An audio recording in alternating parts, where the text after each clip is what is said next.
The Daily Beast is out with a new op-ed targeting Elon Musk, Joe Rogan, Jordan Peterson, and other so-called, quote, apocalyptic centrists. The author writes, the grandiosity of the conspiracy theories pushed by Musk and his cohort, which include hugely popular and influential intellectual dark web commentators like Joe Rogan and Jordan Peterson, are what make them exceptional. These aren't goofy UFO conspiracy theories. This is serious stuff.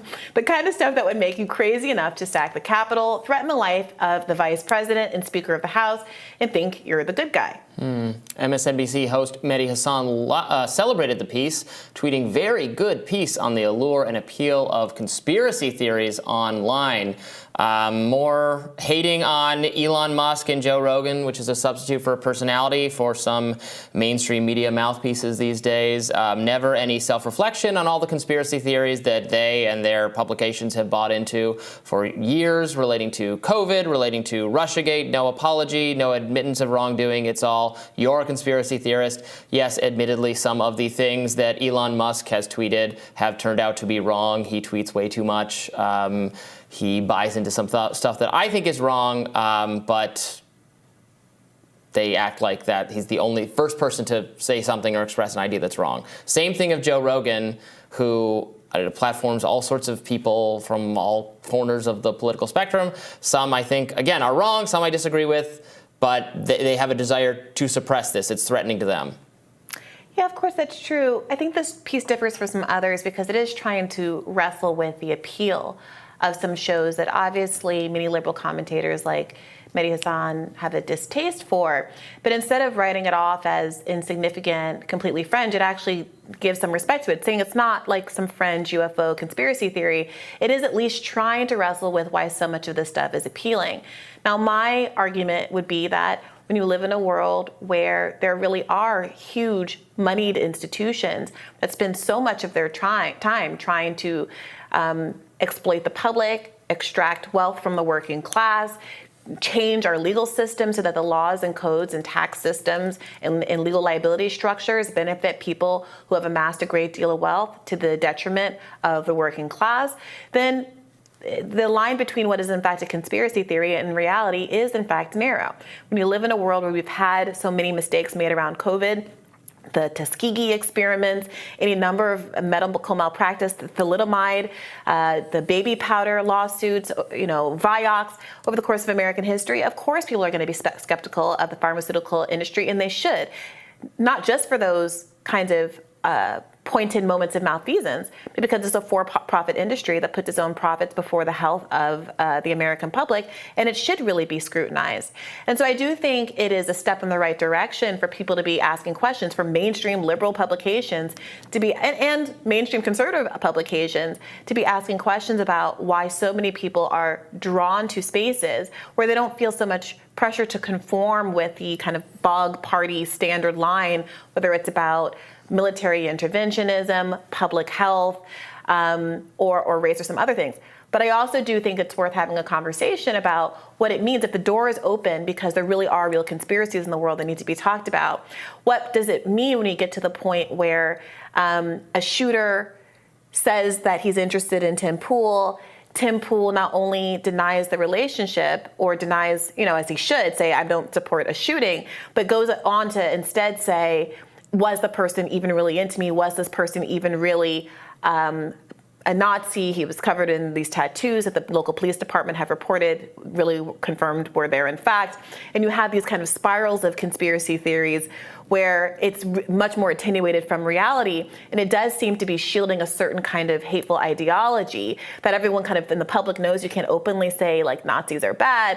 Nazis are good. But you do have people in these spaces saying things like, well, they're just trying to make him into a Nazi to make us look bad. Well, who's the us? You know what I mean? Yeah, but I mean, there are examples of that happening. The Jared Loughner shooting of Gabrielle Giffords is a great example where that was chalked up to the shooter having seen a target over the Sarah Palin Target thing, which was totally made up by the media. She actually later sued the New York Times over it. That is absolutely true. That happened. Let me ask you this. Does the fact of that having happened before mean that every Nazi that shoots someone now we're supposed to argue that they're not a Nazi? No.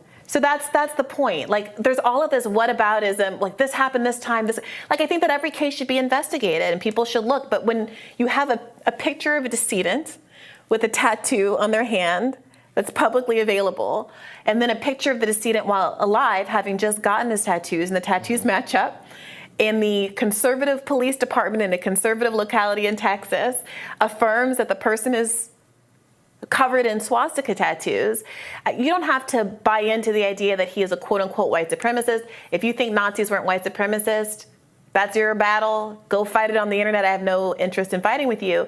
But we do live in a world where I think legitimate concerns about all the ways that we've been misled by the mainstream media, et cetera, have gotten to a place where it's very 1984. It's like, are you going to believe your eyes that are seeing the evidence on the screen, or are you going to believe some other voices that say, no, your eyes aren't telling you the truth about the literal inked pictures on a shooter's body? You bring this one up a lot. This seems to have really gotten under your skin. Yeah, I mean, I don't like Nazism, and it concerns me a great deal. What? Well, no one does. Well, if someone said, hey, I'm doing something on behalf of Breonna Joy Gray, and I am a Nazi, it would be so easy for me to say, whoa, that sucks. Nazism is terrible. I don't condone any of that behavior and also that underlying belief system. But that is not, in fact, what has been happening with the Allen shooter. And I bring it up because it's not just some niche internet thing. Tim Pool is an enormously popular commentator. And this was one where Elon Musk, the richest man in the world and the owner of Twitter, weighed in and seemed to corroborate the theory, saying something along the lines of, interesting, in the way that he does under the tweet thread, seeming to lend a lot of credibility to the theory that despite report after report and weeks that have now gone by since the shooting, that this person was not, in fact, emblazoned with Nazi insignia. So I don't know. Does that does not feel significant to you? Is that not disturbing to you that we live in a world where kind of that sort of unsubstantiated, instinctive questioning of whether or not someone who's self-identified as a Nazi really is a Nazi feels like a shift away from, I think, some really healthy skepticism that's been happening over the last few years? I mean, I think about it similarly with Elon had earlier tweeted that maybe there's more to this story about the Paul Pelosi attacker, which it very quickly turned out that it was a crazy person trying to get in there and actually attacked him. And there really isn't anything ambiguous about it once you watch the police footage. And so that was just asking questions that turned out to be not fruitful, not productive, and that happens. And this sounds like another case of that. But I don't, do I think it's like the most significant development or goof of all time? No, especially in a media ecosystem, again, where mainstream people make substantial, who have the proper supposedly there's the training of journalists and editors and all of that, and get fundamental, important, massive stories wrong, and then wonder why there's no longer trust in them. I mean, you were talking about the moneyed interests. I mean, the Daily Beast, whose article we're kicked off this segment, is owned by a media conglomerate, IAC. Mehdi Hasan, who thinks this is a great article, it's owned by MSNBC, which is owned by what? Comcast. Yeah, the Daily Beast certainly isn't my paper of choice or paper of record, and I have some critiques of this article as well. So they're making fun of people who